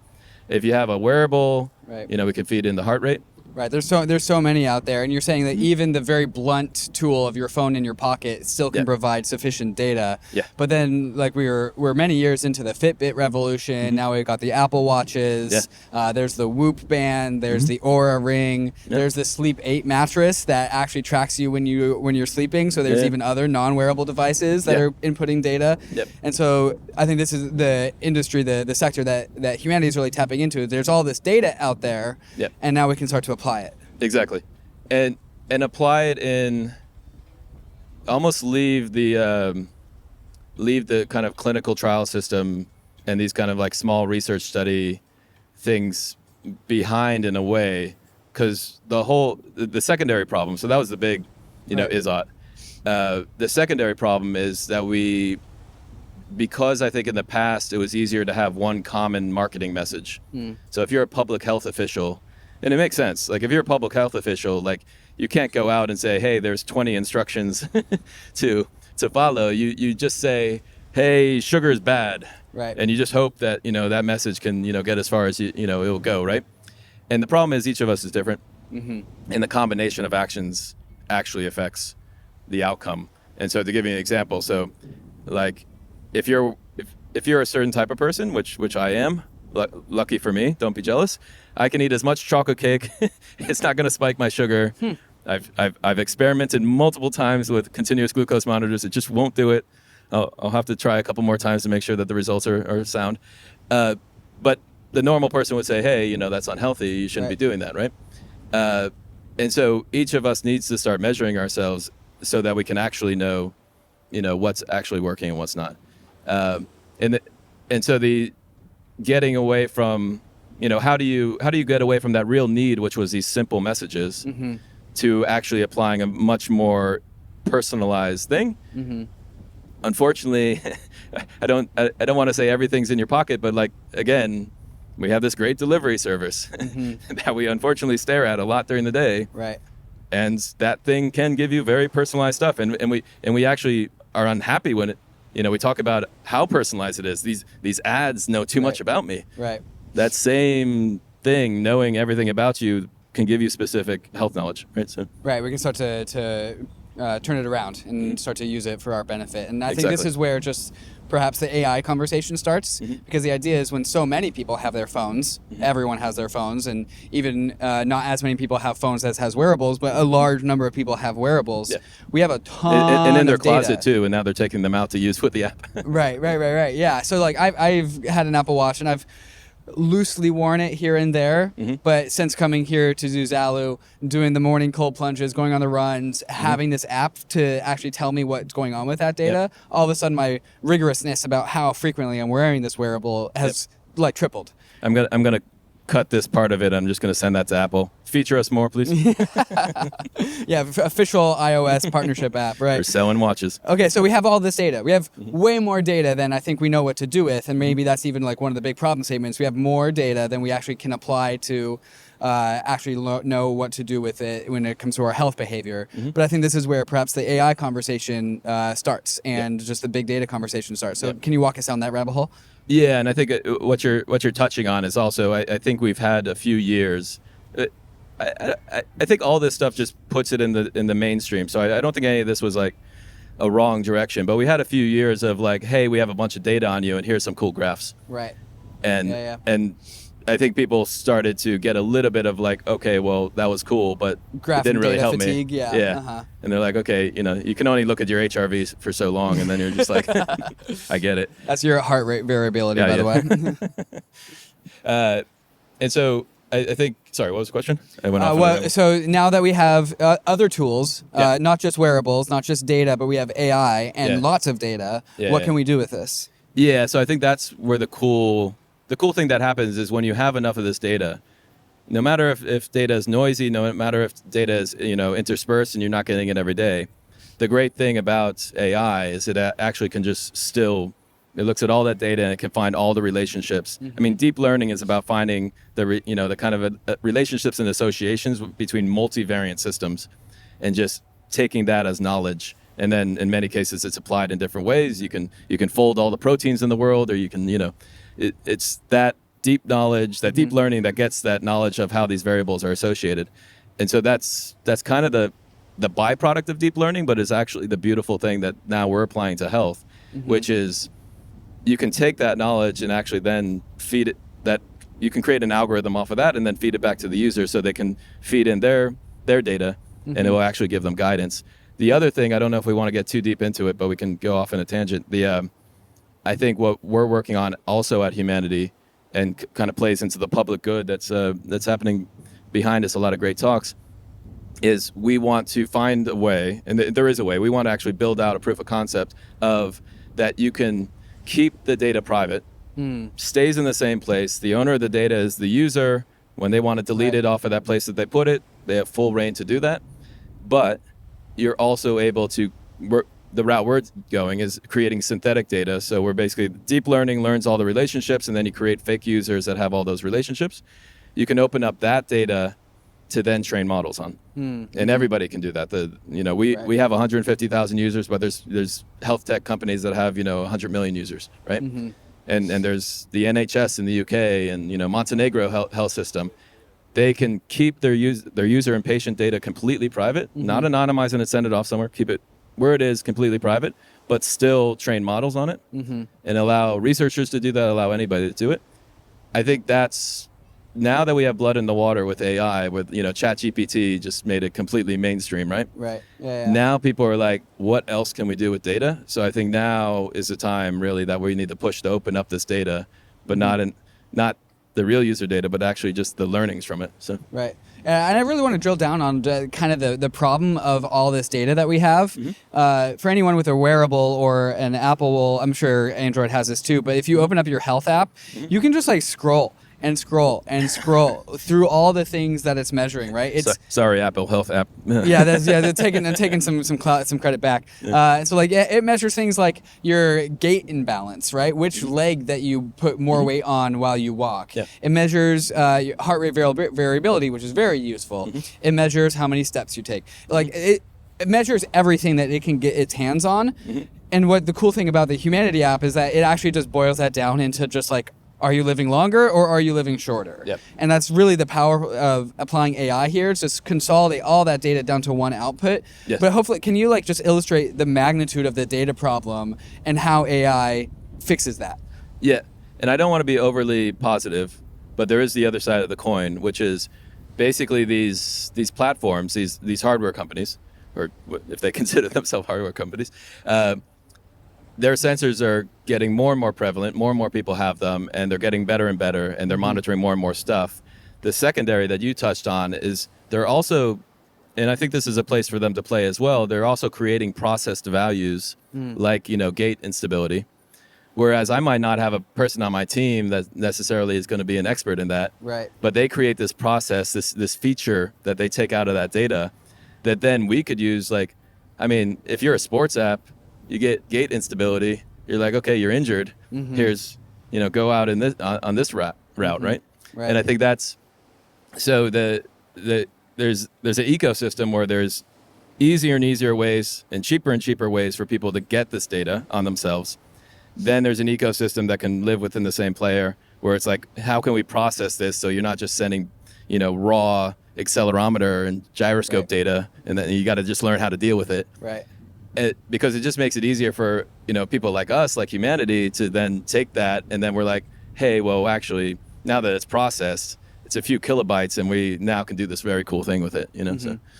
Okay, so when you apply AI to all of this data, can we just unpack a little bit more like what that means? Because in this day and age, we just say, and then we do AI, and so like that's where the variable reward is. You press the button and magic happens. Right, yeah. What magic am I going to see next? So how does humanity actually apply AI to produce meaningful results for its users? Yep.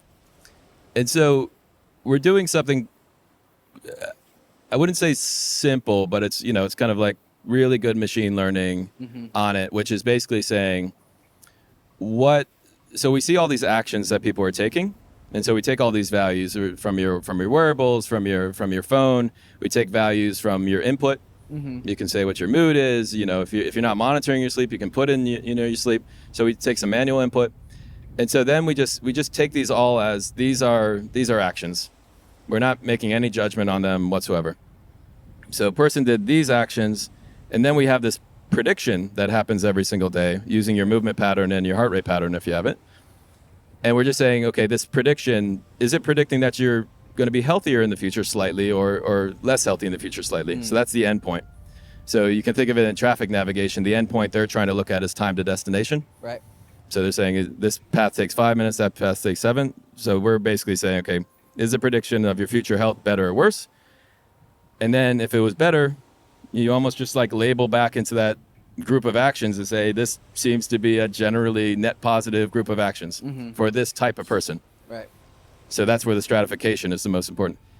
And so you just do that repetitively every single day.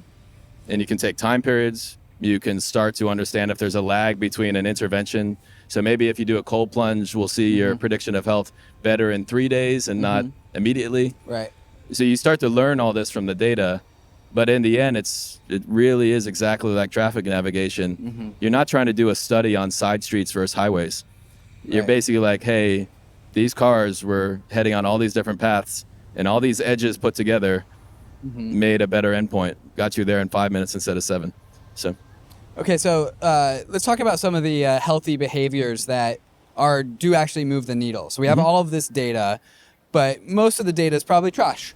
And some of the data is probably really, really good. you always got to be careful with that, because I think the genetic space played this out very well. They're Yeah? like, these are gene encoding areas, Sure. and then there's a bunch of randomness that, throw that stuff out, and they're like, oh shit, that actually, Well, that's actually really nonetheless, some important. data is going to be more valuable than other data, correct? In the moment, yes. In the moment, right? Yeah. And so, like, maybe we could actually just like zoom out and put humanity aside. We'll open up the app in a second. Yep. But just like talk about what are the big behaviors that do move the needle for people that can actually be measured by things like our fitness trackers. But Yep. just like what are healthy behaviors that most people aren't engaging in that the humanity app or just longevity efforts would tell a user to engage with? Yep. So I think there's a bunch, and you need to be monitoring yourself, and the combination is important. So I'll keep repeating that throughout, but Right. the combination, and the one that probably people could understand that they're different, and so they pick up on that quicker, like, okay, it works for him, but it's not going to work for me. But the combination of things makes a big difference. Right. And that means, like, if you didn't get enough sleep, I'm just making this up, like if you didn't get enough sleep and then you do a high intensity workout, it might actually be net negative. If you got a bunch of sleep and you did high intensity, it might be very positive, right? And probably also the order of those two things also matters, right? Yep. Yeah. Yeah, exactly. Timing. Right. Yeah. So order you can see so well with nutrition. Right. So if you talk about like blood glucose and it's spiking and that being generally bad, at least, according to what we know so far, is, if you go for a walk, this is why some of these common public health messages get out there, is because for a lot of people, if you go for a walk right after a meal, it drastically lowers any spike that you might have gotten no matter what you ate, really. And so, yeah, the order and the combination. And so sorry, I lost the question again. Just what are the behaviors that really move the needle for, Yeah, for and people? what people always want to know, so I'll list a few. I think from our data, I'll give it straight from our data, we're actually seeing for some cohorts, and you may or may not be in that cohort, so please don't take this as a prescriptive thing. In some cohorts, moderate intensity activity has very little impact. Really? And so this kind of like stay in the, just go for a moderate jog. For some people, from our data so far with 150,000 people, seems to not really move the needle. And so, but the low intensity, which basically means like walking around, and possibly kind of low intensity yoga, that sort of stuff, is fairly impactful for most of the strata. And high intensity has quite a variation in its impact, but every single strata needs some of it. Interesting. But the moderate for I'd say, like, we have pretty large different cohorts now, but like, let's say 3 of those cohorts, I could just see the data in my head right now, like 3 of them just doesn't show up. So, and you said moderate activity doesn't move the needle. Can you define what that means to move the needle? Like, what does that mean? So is it impactful in this multivariate analysis, this group of actions that people are taking in a day, does it seem to be impactful on reducing their probability of future disease? Okay. So that endpoint that we're trying to affect. And that's just based on scientific study that we are looking at for indicators of health? No, that's directly from the data is saying, yeah, so our prediction that we're getting from your movement pattern and your heart rate pattern on a daily basis, that prediction doesn't seem to be impacted by, in a couple of the strata, by the moderate. And so that means, and you don't want to then immediately take that, and then jump to like, oh, well, that's what we thought we'd find. Right. But it is exciting now. I'll admit it. It's quite exciting to like see the real data now, because I think in the longevity space, it makes a lot of sense. But again, this is my own, personal Michael Greer kind of conjecture. Is, there are certain things that you trigger in the body when you do high intensity exercise. One of the main ones being a hypoxic response, meaning your cells think they're running out of oxygen. And so they start cleaning up, breaking down misfolded proteins, like doing good stuff that makes your body stronger. Just getting nutrients to your body throughout the day, which is you walking around and not sitting at your desk at your computer, is, it makes a lot of sense from a systems like physics.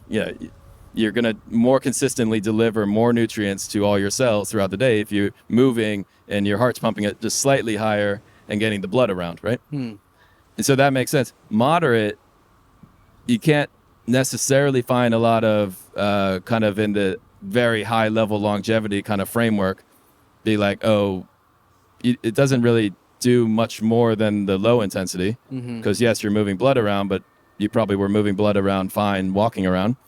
And it's not reaching the point where you're getting a hypoxic response where your cells think they're running out of oxygen. And so it makes sense that for some strata, you don't see much going on. Right. So. And we would only really be able to know this if we have a lot of data and the models to be able to create these relationships, I'm assuming, right? Yep. And so like one question I have is like, going back to like, what does it mean to move the needle?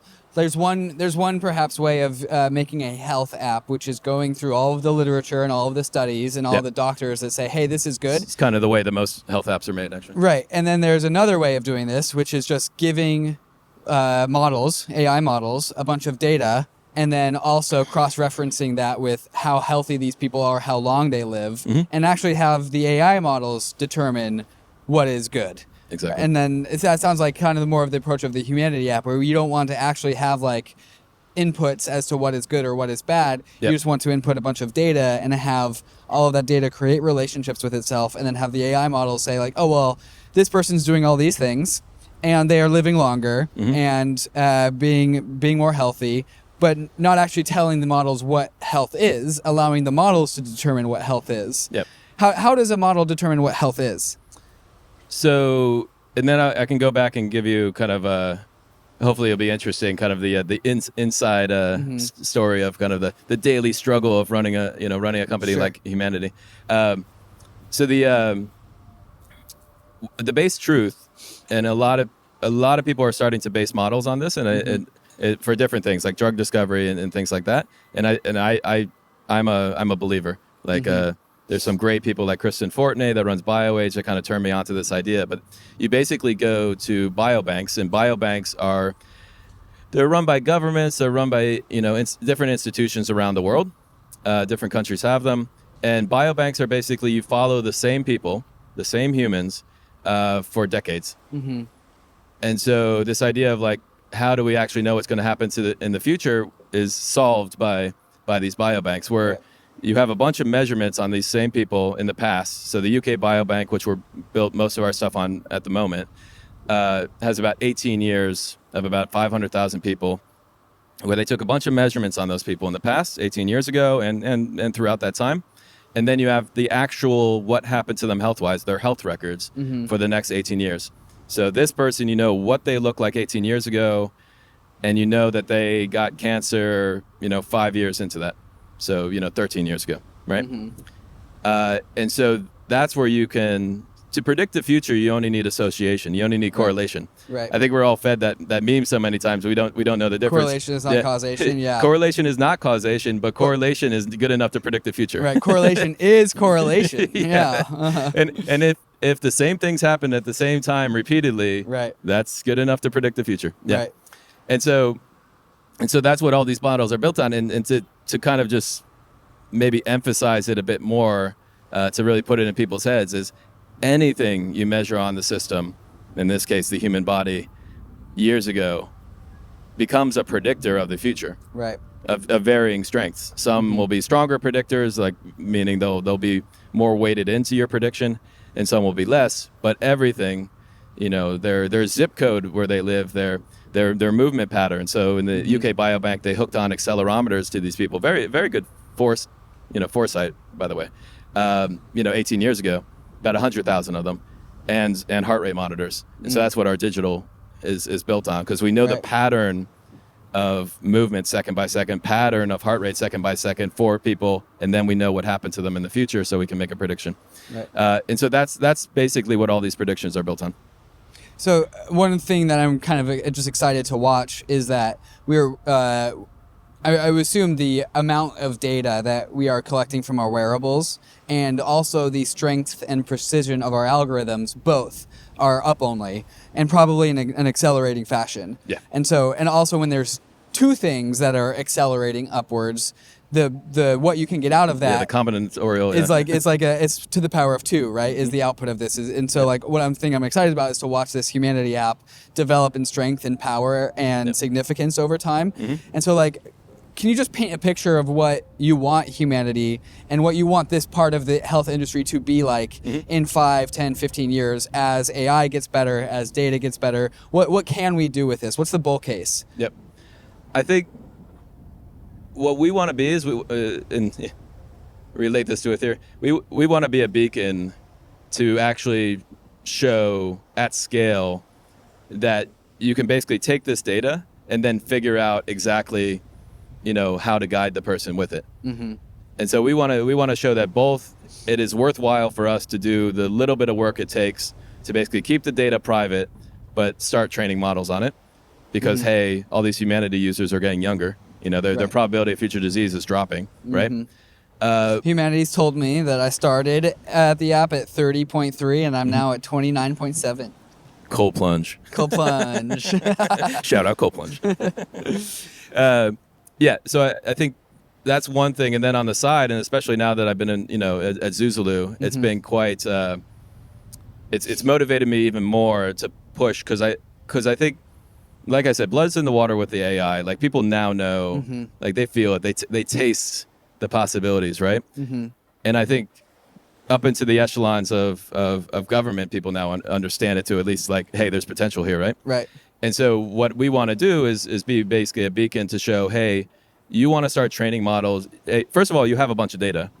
So I think sometimes the conversation starts with, how do we motivate people to start collecting data? The data's already there. Right. The health systems have a ton of data. Every single health tech company, we have 150,000 users' data. Like, the data's there.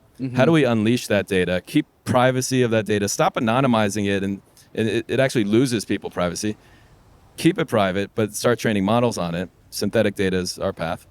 And I think I would love to see, say in 5 years, that we have 100 million users. Me and my co-founder have done it multiple times now. We have 100 million users that are using our app, and we want to continually be the best guidance app. Like, we want to be the best, it sounds mundane, but like, we want to be the best, traffic navigator, but the best navigator for your health. Right. So the UX, UI, the real behavior Google change. Maps for health is great. It's a great model. Exactly, yeah. Yeah. And we are very good at, why we got into this is we're very good at people using an app and changing their behavior because of the app. All the things that we might not like about some of the other, social media apps, like, that stuff works to change behavior, and we're using that to change health behavior, right? And so we want to do that, but we also want, throughout that process, to have, Montenegro, to have different places start to actually use the data that they have on their servers to actually increase people's, their lives, right? Certainly, yeah. And so I'm going to hit record on my phone here, and we're going to pull up the Humanity app. And so congrats on actually introducing a new app into my life. That's not an easy thing to do. I haven't gotten a new app in years now, but like, I've been using Humanity for ever since coming into Zuzalu. So there's 4 main, I know I'm showing the screen, but there's no point because you can't see that. So like, we're going to put this on the actual screen. There's 4 main categories: movement, nutrition, mind, and recovery. And you get points on each different one, each different vertical. And the idea is I think it's out of 100 points every single day. Yep. And so you want to score as high as possible. I've got 80 points so far, so I got like 20 to go. Well done. I've never gone higher than like 92 or 93, but it's showing me a blue color, and I like blue. Yep. It starts off red, but blue makes me feel good. Got to get the blue. Yeah. And so, like, can you walk us through movement, nutrition, mind, and recovery? How do you know how many points to allocate to each one, and how does that math get determined? Yep. So, yeah, like you said really well earlier, we wanted to boil it down to things that are quite easy for the user to follow, and getting more points in a day, is an easy thing to follow. What we do is we translate, so we figure out how impactful each of these actions will be for your type of person. And still quite large strata, 150,000 users, but as we approach 1 million users, they will get more and more personalized. But we see how impactful each of these actions will be, and that then translates into how many points you're going to get for that type of action. So my points are my points, but if I get 2 points for doing this one activity, that's because that app weighted me to have those 2 points. Somebody else could be given a different weighting because of just the data that they have. Exactly. And so when you're going through your guidance, all very simple stuff. Once you have that semi-complicated kind of back-end system, very easy to then say, hey, we're just going to raise the guidance to you in order of the most points. And you can scroll through. You can decide, hey, I'm not going to do that. I'm going to do that, right? You got to do your meditation. I skip my meditations. I'm naughty on my meditations. Sorry to call you up. Which is why my mind part is at the lowest, which makes sense because I'm a chronic user of Twitter and other things like this. But you're expanding your mind here at Zuzalu, so it's all good. This is true. But yeah, so then that's how we apply all the science and all the tracking in the back end. Then just gets applied to you're getting. As you go, maybe we need to give you 4 points for meditation, and then we'll get you over the edge. The longer that I go without meditating, the app starts to wait. Okay, you need to meditate a little bit more, 100 bro. points. We'll give you 100 points.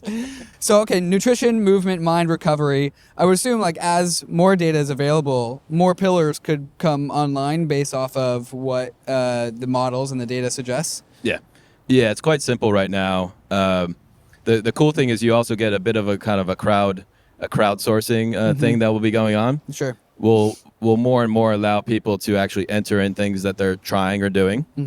And so our thing is take everything at face value. If someone thinks something's work, hey, do it. But now we're giving you a method to actually measure whether it's working or not. And if there's enough people that are doing that intervention, that action, then we'll start to see who it's working for who, and in combination with what other actions. Right. So it sounds like a complicated matrix, but that's the great thing that, computers and AI are very good at keeping these things straight. So speaking of complicated matrix, I think we were talking about, more users are wearing more wearables, so there's more data out there. The missing part of that I forgot to bring up is wearables are actually getting better.